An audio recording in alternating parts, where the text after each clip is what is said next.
Hey Bougie click. Ever wondered why so many people are caught up in chasing partners who barely give them a second glance? It's time to shift the focus to mutual attraction, where the real magic happens. Join us as we explore the enchanting journey of Nic and Olandria from Love Island, USA, a perfect example of how mutual liking can turn a side plot into a fiery main event. Discover the emotional benefits of mutual interest, the empowerment that comes from choosing partners who genuinely like you. So, if you're ready to stop making your love life harder, stay tuned. Hit the like button, subscribe, and ring the bell for more insights into the world of love and connection. Let's get into it. I'ma make you a fan.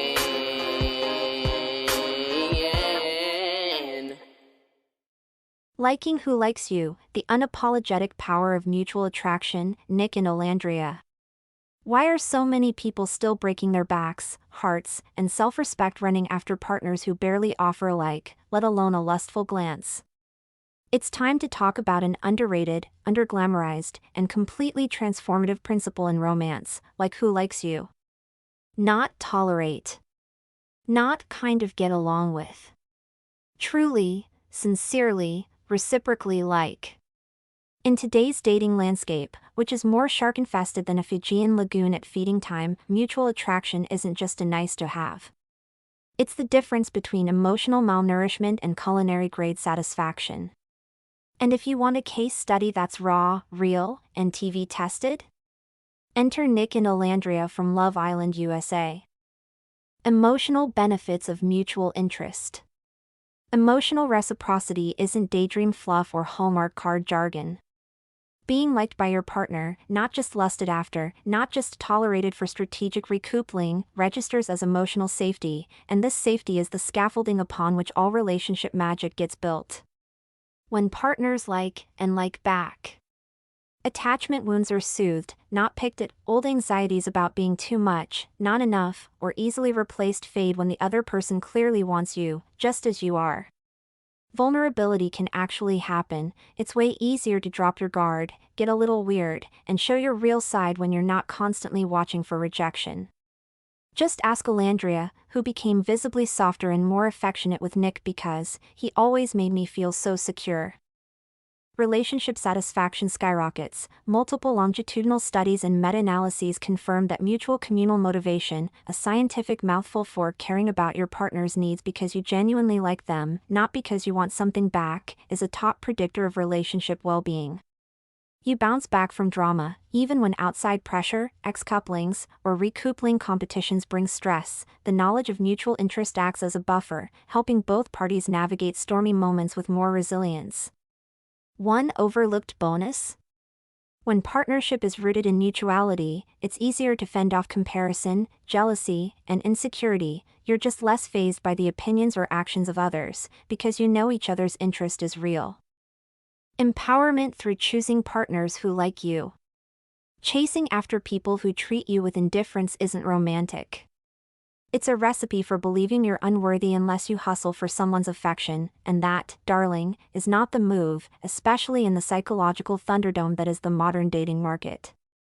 By prioritizing partners who demonstrate authentic liking and interest, you create agency. You're choosing, not waiting to be chosen.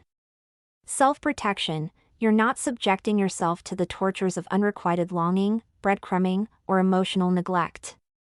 Healthy standards. You're broadcasting, by example, that your feelings are just as important as anyone else's. The science behind mutual attraction. When someone likes you, it validates your self-worth and signals emotional safety. Your guard comes down.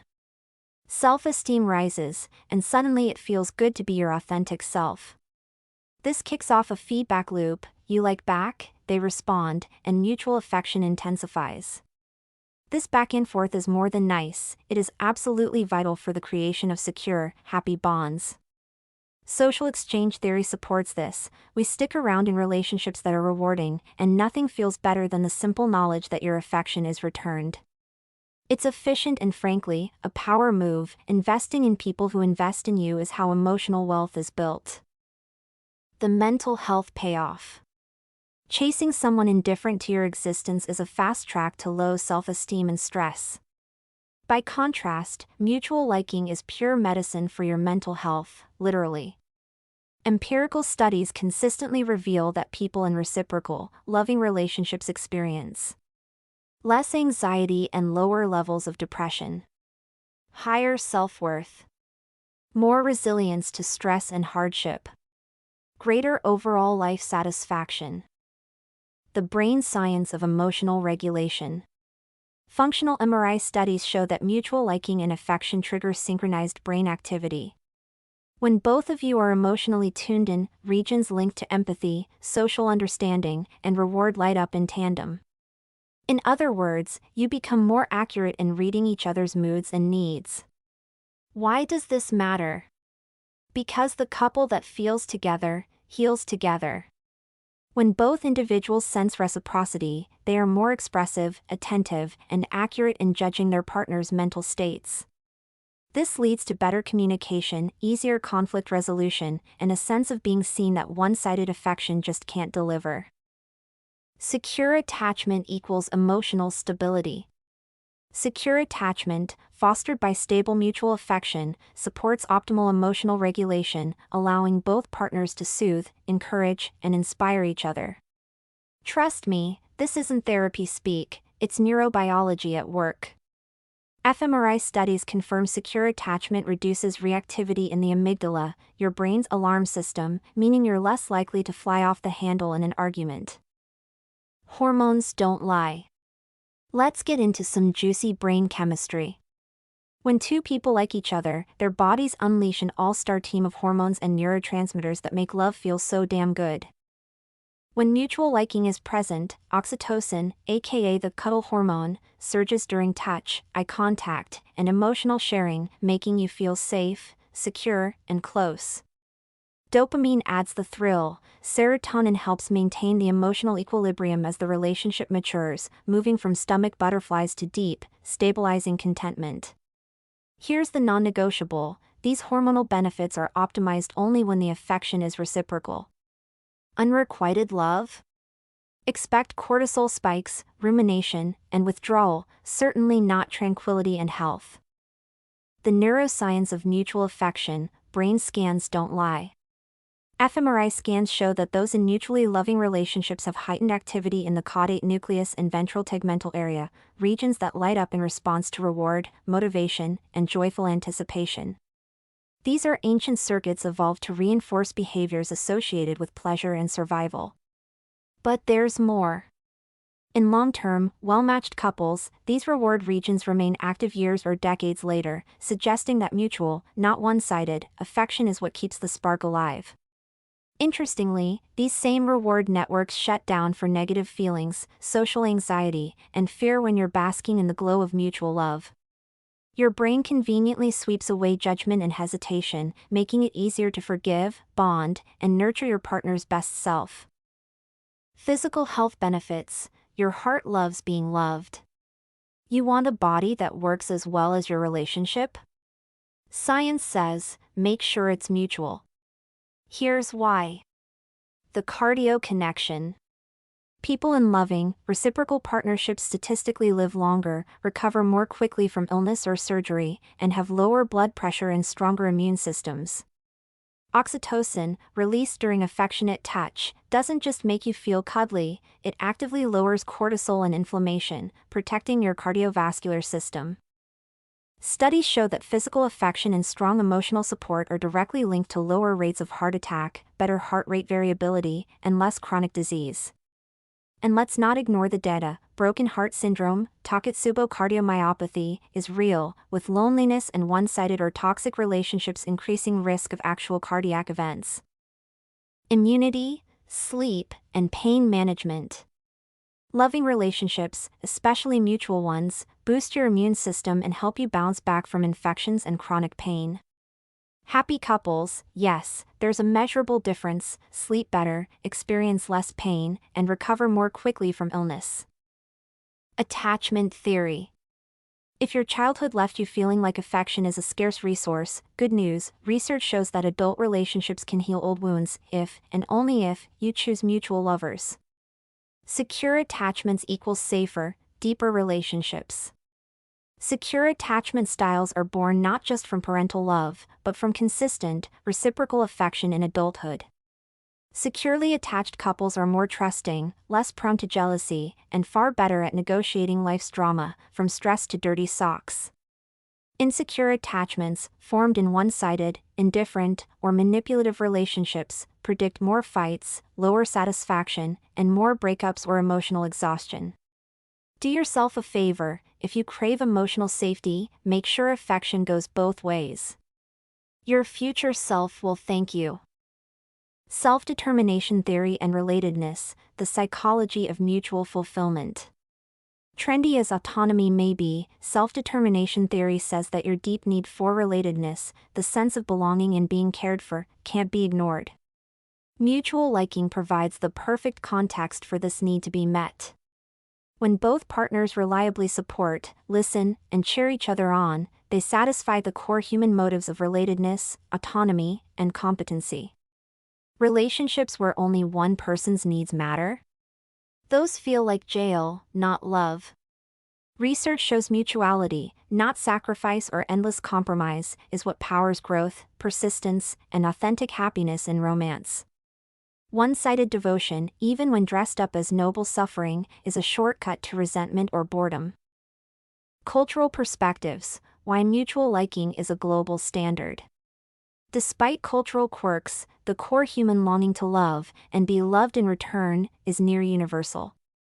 Buss's survey of mate selection across 37 cultures found that both men and women, across nations and traditions, highly prized mutual love above all else. Yes, cultures may differ in how affection is expressed, think public displays of affection versus subtle acts of service, but the underlying need for reciprocity remains. Cultures with high context, indirect styles may require a little more intuition, but the end goal is still a soulful "yes, I like you, too." So, what's the big takeaway? Liking who likes you isn't just practical, it's a radical act of self-respect. It's the bold, sassy, honestly revolutionary foundation of every healthy, passionate, sustainable relationship. If that sounds boring, maybe you've been watching too many movies and not enough real-life happy couples. People who choose mutual, ardent affection are happier, healthier, more resilient, and yes, sexier, than those trapped in endless anxiety, second-guessing, or emotional martyrdom. This is not simply a nice to have. It's the only way to reliably experience both joy and growth in connection. So, stop making your love life harder than it needs to be. Drop the chase, ignore the one-word texters, and do your sanity and your body a favor, like who likes you, fully, noticeably, repeatedly. Because there's no bolder, smarter, or more rewarding love story than one that goes both ways. Nic and Olandria's roller coaster on Love Island, USA. So how does all of this shake out in real, unscripted, on-camera reality? Let's roll the tape on Nic and Olandria, two originals who kept getting stranded at the stoplight as they chased connections elsewhere, until mutual attraction turned their story from nice side plot to a fiery, fan-driven main event. Week 1, blindfolded kisses and sparks in secret. Picture this: first week, everyone's in strategic coupling mode, but there's a challenge with a twist: Islanders can, while blindfolded, sneak a kiss with someone they're interested in who isn't their partner. Nic, already coupled up with Belle, Jan, raises his hand and lays a full, unapologetic, passionate kiss on a very blindfolded Olandria. Not only does it leave Nic walking away holding his chest, but he's so caught up that host Ariana has to tell him to wipe his mouth before his partner notices. That's not one-sided effort, that's mutual physicality, even before words got involved. Olandria, meanwhile, wants the mystery kisser to claim his prize. Spoiler, she doesn't get her answer for a whole 36 episodes. Week 2, Lumberjack Challenge goes viral, with a door-shutting kiss. Roll into the Lumberjack Challenge. Each guy picks a beaver with a girl's name written on it, and sure enough, almost everyone, including Nic, ends up paired with Olandria. Here's where things hit viral levels. Nic, already with Sierra at this point, dives in for a challenge kiss that turns into a full-on make-out, so steamy that he has to physically close the door when it opens, threatening to expose the moment to the rest of the group. Social media explodes with rewinds and fan edits of Nic calling Olandria sexy in his confessional. The chemistry is on display. It's not orchestrated. It's mutual. Blindfold challenge, soul ties, and the kiss heard round the world. Do not sleep on the symbolic power of the blindfold and soul ties scenes. The season's opening blindfold kiss is a teasing prophecy. The person you click with isn't always the one you've publicly declared. Even when you try to play by the villa's social strategy rules, your attraction will reveal itself anyway, with a kiss loud enough for Ariana Madix to call out. Then, during the show's mid-season, the two share a makeout in soul ties, not for points, not for cameras, but just to see what it felt like. They admit later to friend-zoning each other because unfinished business with their old partners kept them from giving their real feelings 100%. But even as they default to let's just be friends, the video footage lives on as proof that the universe, and every fan edit, saw the truth. This is the thing about mutuality. It smolders even when both parties try to stuff it into a friend box. Looking back, both Nic and Olandria agree, in hindsight, obviously there wasn't nothing there. That's as close as you get to a reality star saying, "We fooled no one, not even ourselves." Casa Amor recoupling and second chance, when mutual choice means real empowerment. Casa Amor represents the ultimate social experiment, the test of loyalty and real versus performative attraction. Nic and Olandria's double elimination isn't, on the surface, a mutual choice. But when the producers hand them an unscripted lifeline, they seize the chance, not just to stay on TV, but to actually explore each other absent the distractions that kept blocking their chemistry. On their forced couple update, both drop their guard. Nic confides that his doors for Olandria were never really closed, and Olandria reveals that she was holding back to avoid triangulating with Sierra and Taylor. Here, in the unvarnished context of no other options, mutual liking isn't just a backup, it's revealed to be the original, best option that was always in play. Fans saw it a mile away. The Casa Amor twist is infamous for breaking up the strongest couples, but here it acted as a palate cleanser, finally stripping away obstacles until both Nic and Olandria could get honest about what, and who, was actually working for them. It's the perfect demonstration that empowerment in dating comes not from winning over the most unavailable person, but from facing up to the person who's been matching your energy all along. Emotional dynamics during Casa Amor exit, grief, release, and the reboot of Real Choice. Let's not pretend the Casa Amor ejection was a skip in the park. Both Nic and Olandria experienced genuine sadness at being eliminated, and the villa was left reeling without them. For Olandria especially, heartbreak over Taylor's indifference was a public lesson in not over-sacrificing for people who wouldn't do the same for you. Her subsequent confessional, this time around it is about focusing on each other and giving it 100%, is not just reality TV soundbite fodder. It's the turning point of her story, and, frankly, the story of every ridiculously patient person who's been stuck in the friend zone. The getaway car scene, which delivered both to a romantic date, wasn't producer manipulation, it was an exhale. No more being the villa's emotional glue for people who don't give back. It's the lesson millions still need. Sometimes the real leap is picking someone who picks you, not the one who keeps you guessing. Final recoupling after Sierra Ortega's removal, finally claiming each other. Drama alert, Sierra Ortega's abrupt exit from the villa amid a racism scandal leaves Nic unmoored and freshly single. The villa holds its collective breath. Will Nic spiral back into friendship, or choose himself for once by choosing the person who's always matched his energy? Here's where authenticity steps forward. Olandria, having processed her guilt about disrupting the communal vibes, decides, this time I am not considering anybody but me. She picks Nic, not out of convenience, not out of lack of options, but because mutuality finally trumps strategy. As she puts it, in true unapologetic style, I did not care about the noise. I see the tweets, I just blocked all that noise out and just went with what I felt, what I wanted to do. And I'm so happy that I did. Nic's response? I felt like that moment was like a Super Bowl. Falcons versus Patriots. I was down 28-3, and I came back for the win. That moment was grand. And is there anything more romantic than a partner who not only chooses you but fights for you in the public square? Not really. Audience reception, fan edits, and Nic and Olandria Nation.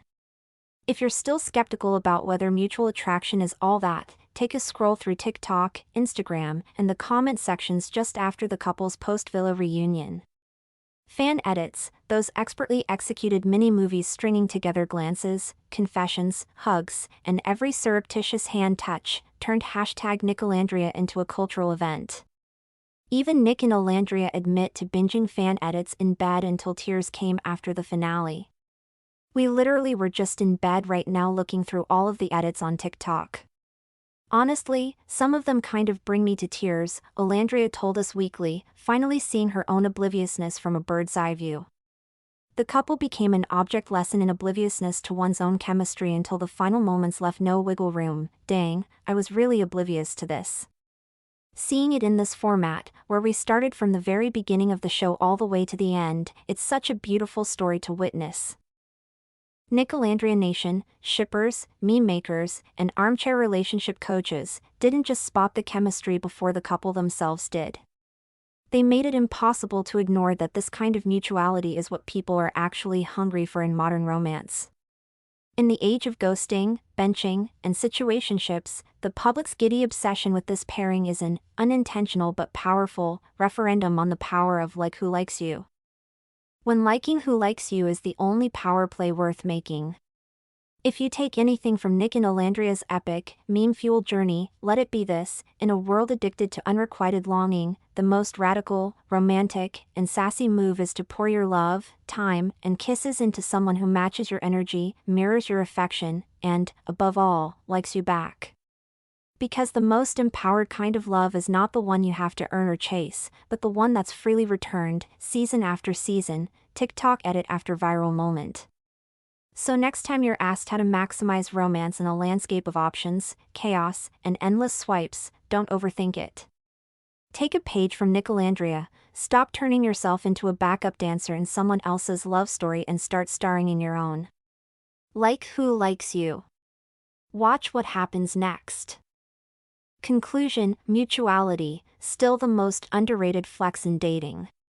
In this modern dating circus, where everyone's got receipts, opinions, and 100 rules, the most timeless and sassiest power move is the oldest one: give your energy to the people who give theirs right back. Mutual liking is not settling. It's the opposite: it's recognizing your value, refusing table scraps, and investing where your heart gets an actual return. So go forth, armed with Nic and Olandria's real-time, reality-tested example. Celebrate every lesson, every edit, and remember being liked is not cringe. Fumbling for someone uninterested? That's the real embarrassment. Be like Nic and Olandria. Because the greatest drama is when you finally stop running, turn around, and realize the best thing was standing right in front of you, mirroring your spark the whole damn time.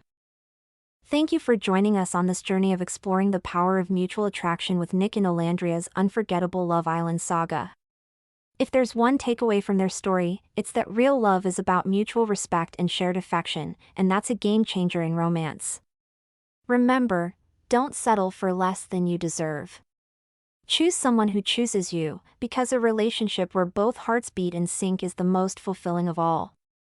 If you enjoyed this video, make sure to like, subscribe, and hit the bell icon for more stories and insights into the world of love and connection. Until next time, keep your heart open to those who truly appreciate you. See you soon. What do you think? Should you like who likes you? Let me know in the comments section. Stay bougie. Follow and support me. All links in bio. Don't forget to like, share, and subscribe. Check description for more info. New episodes every day.